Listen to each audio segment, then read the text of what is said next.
बिस्मिल्लाहिर्रहमानिर्रहीम। नाज़रीन इकराम, ये हमारी उस वीडियो का उस व्लॉग का दूसरा हिस्सा है जो आर्मी चीफ साहब का ख़ताब था ग्रीन पाकिस्तान सेमिनार से। तो हाँ, मैं हवाला दे रहा था जो नशुक्रे हैं उनका कि कुरान पाक से उनके लिए क्या अहकामात ख़ुदाबंदी हैं। तो अब एक और आयत मुबारक आपकी समातों को हदियत तबरीक करता हूँ। यह है सूरह निसा की आयत मुबारक 147।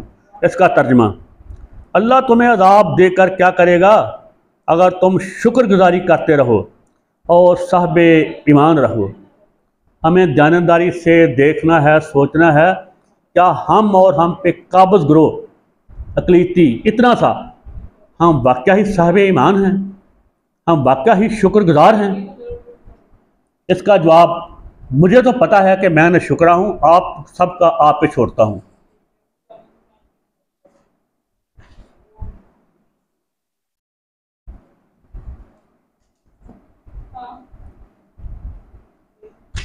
नंबर 4, जनाब आर्मी चीफ साहब का फरमान है, जो नुक्ता जो टिकट चल रहे थे, पाकिस्तान के ने तरक्की की मनाज़िल तय करनी है और कोई नहीं इसे तरक्की करने से रोक सकता। हजूर वाला आपने बजा फरमाया, हम तो बरमला अकरार करते हैं कि असल पाकिस्तान जो कि पाकिस्तान बनने का सबब थी, वो वजह उसने 76 साल से खूब तरक्की की है और कोई भी माई का लाल पाकिस्तान के अंदर और बाहर उस तरक्की को रोक नहीं सका। अब तक तो नहीं रोक सका, कल का खाल खुदा जाने। तो उस वजह ने, उस सबब ने जिसकी वजह से पाकिस्तान बना था, ना ये वोट से बना था, ना ये क़यादत ने बनाया था, ना ये जमहूरियत से बना था। ये तो तय है कि बड़े सगीर ने आज़ाद होना था, कोई माई का लाल इसे आज़ाद होने से रोक नहीं सकता था। लेकिन जो साम्राज्य ने बड़े सगीर की किस्मत में किला गाड़ा है, इसकी तबाही बर्बादी के लिए अल हफीज़ अल अमान और ये साम्राज्य की साजिश पाकिस्तान में मार्ज़ वजूद में आया था। इसीलिए पंजाब को गैर मुनसफाना तकसीम किया गया, बंगाल को गैर मुनसफाना तकसीम किया गया और तभी खून की नदियां बहाई गई एक घिनौने मंसूबे के तहत इंतकाल आबादी के नाम पे कश्मीर को मुतनाज़ा बनाया गया। तो वो सबब जान जाए क्या था? वो सबब था साम्राज्य अपने ख़ास ग़ुलामों को इस हिस्से का इक़्तिदार सौंपना चाहता था, ख़ुसूसन मगरबी पाकिस्तान जो आज का पाकिस्तान है। मशरक़ी पाकिस्तान वाले तो आज़ादी हासिल कर ही रहे थे, उन्होंने तो कोशिश भी बड़ी की। मौजूदा पंजाब, पाकिस्तान के पंजाब और सिंध में कब कैसे तहरीक चली, ये बता दीजिए। मेरा ये सब नाज़रीन से सवाल है, मैं अक्सर करता हूँ। अगर चली भी तहरीक तो लाहौर में एक अल्लामा इनायतुल्लाह मशरिकी साहिब ने चलाई, उसके अलावा जितनी तहरीकें चली अमृतसर से चली, मशरक़ी पंजाब से चली, हरियाणा से, वो जितने भी उधर इलाके हैं उन्होंने चलाई, यूपी से चली, सीपी से चली। मशरक़ी पाकिस्तान बानी है पाकिस्तान के हसूल के लिए, उसे तो हम पे केस करना चाहिए था अलहदगी के बाद कि ये पाकिस्तान है ही नहीं। खैर, इस बात को यही रोकता हूँ। तो जनाब, कौन कहता तरक्की नहीं की? बेशुमार तरक्की की है। अर्ज करता चला हूँ, इस तरक्की को मशरक़ी मगरबी पाकिस्तान के गुलाम मिलकर भी ना रोक सके, तो मशरक़ी पाकिस्तान वालों ने गुलामी और यरगमाली से 1971 में जान छुड़ा ली। और चलते चलते वादा कर दूं, पाकिस्तान साम्राज्य ने अपने गुलामों यानी हम पे मुसल्लत मौजूदा बदमाशिया की तरक्की और अयाशी के लिए बनाया था। लिहाजा पाकिस्तान ने अपने क़याम के सबब के मुताबिक वाकया ही बहुत तरक्की की है। बाकी हम 26 करोड़ इंसान नुमा कीड़े मकोड़ों की क्या हैसियत है। नंबर 5, हजूर वाला का फरमान है कि ज़रूरत इस वक्त इस अमर की है, हम मिलजुल कर तरक्की में हिस्सा डालें। जी बिल्कुल बजा फरमाया, इत्फाक में बरकत होती है। ये तो इस्लाम की रूह से बिल्कुल दुरुस्त है कि इत्फाक में बरकत होती है। और जिस बदबख्त को यकीन नहीं वो देख ले। हजूर जान की अमान तलब करूं तो गुजारिश है कि हम 26 करोड़ कीड़े मकोड़े अपनी बदहाली की असल वजह ही मुल्क पे मुसल्लत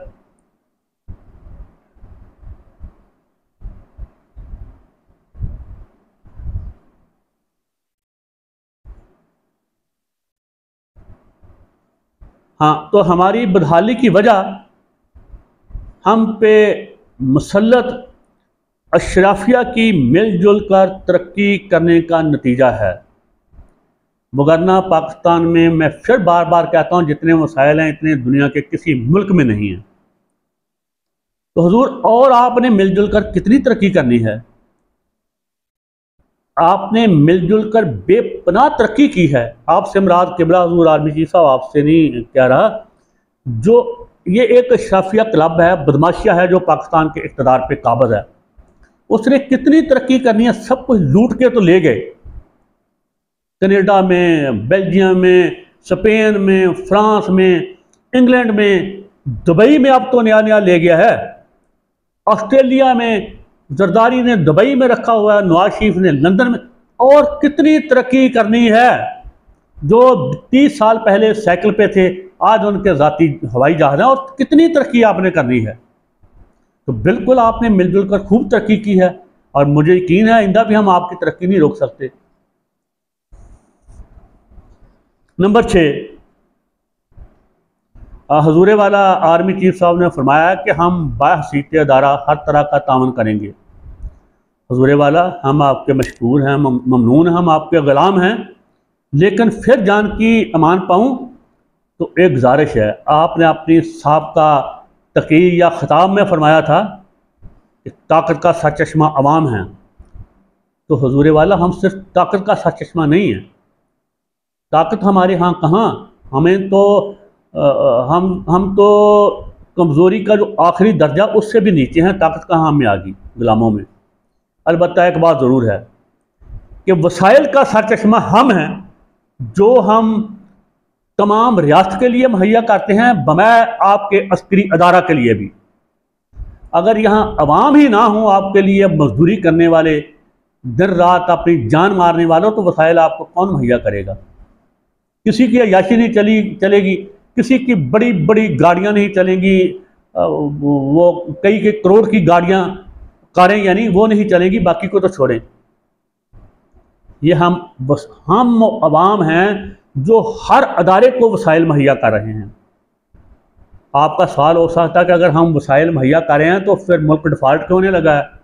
डिफ़ाल्ट इसलिए होने लगा है कि जो हम पे मुसल्लत गिरोह है वो बैरूनी कर्जा भी लूट रहा है, मकामी वसाइल भी लूट रहा है, वो कमीशन ले रहा है सौदों में, वो किक्स बैक ले रहा है, करप्शन, लूटमार, माशी दहशतगर्द हैं ये सारे।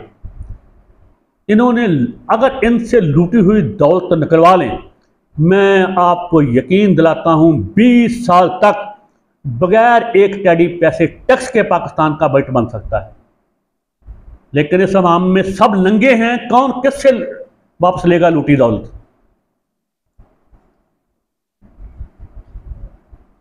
तो हुजूर मेरा बहुत तल्ख सवाल है, लेकिन मैं क्या करूं, मजबूर हूं। वसाइल तो हम आपको देते हैं, तो आप क्या मदद करेंगे हमारी, पूरी कौम की या मुल्क की। आप कहां से वसाइल ला के हमें देंगे। ये मैं माना कि मुल्क आपकी वजह से कर्ज दे देते हैं, उनको पता है कि अस्करी अदारे की ज़रूरत है और अस्करी अदारा सबसे ताकतवर है। ये जो भी फैसला करता है इसे परवाह नहीं कि बाकी दुनिया क्या सोचती है, बाकी अवाम क्या सोचते हैं। तो वो तो उनकी मजबूरी है आपको आपके कहे पे कर्ज देना। और जो इस बेगैरत वज़ीर आज़म को शर्म हया नहीं आ रही जो इस चीज़ को ग्लैमराइज कर रहा है कि हाँ हमारे आर्मी चीफ साहब की वजह से हमें कर्जा मिला है। और हमारी गुलामी की निशानी क्या होगी कि जो हमारे मुलाजम हैं, नौकर हैं, एक सेक्रेटरी है, उसके नीचे है आर्मी चीफ, सेक्रेटरी के ऊपर सेक्रेटरी दफा के ऊपर वजीर है, वजीर के ऊपर वजीर आजम है, सदर है जो सुप्रीम कमांडर है तमाम अफवाज का। उनको कोई कर्ज नहीं देता। हमारे आर्मी चीफ साहब के एक इशारे पे लोग कर्ज दे देते हैं। तो ये तो अच्छी बात है, चलो आपने हमारे लिए कर्ज उठाया, सैयद होकर, आसम होकर, मुनीर साहब होकर, और सबसे बढ़कर आर्मी चीफ साहब होकर, दुनिया के ताकतवर तरीन इंसान होकर। इस पर मैं शुक्रिया अदा करता हूँ आपका।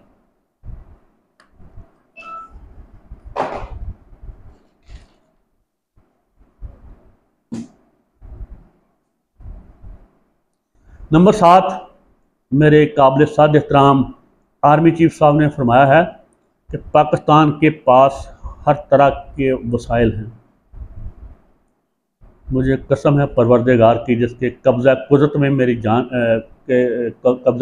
मेरी जान है, इसमें ज़रा भी शक की गुंजाइश नहीं। पाकिस्तान में बेपनाह वसाइल हैं।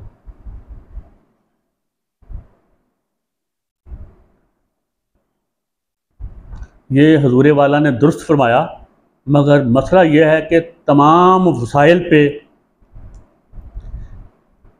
अशराफिया या बदमाशिया काबज़ है, जबकि इसके बरअक्स तमाम मसाइल, महरूमी वो सिर्फ अवाम के हिस्से में आती है। अवाम मसाइल और महरूमियों में खुद कफील हैं, जबकि हम पे काबज़ गिरोह वो तमाम तर ताकत, इक़्तिदार, इख्तियार और वसाइल में खुद कफील है।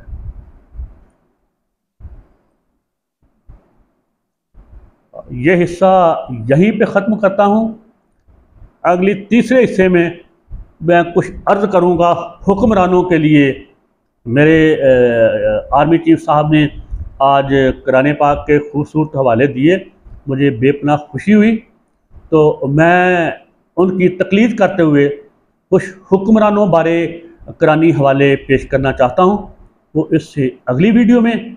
तब तक मेरे साथ रहिए और अभी मुझे इजाज़त दीजिए, अभी हाज़िर हुआ। अल्लाह हाफ़िज़।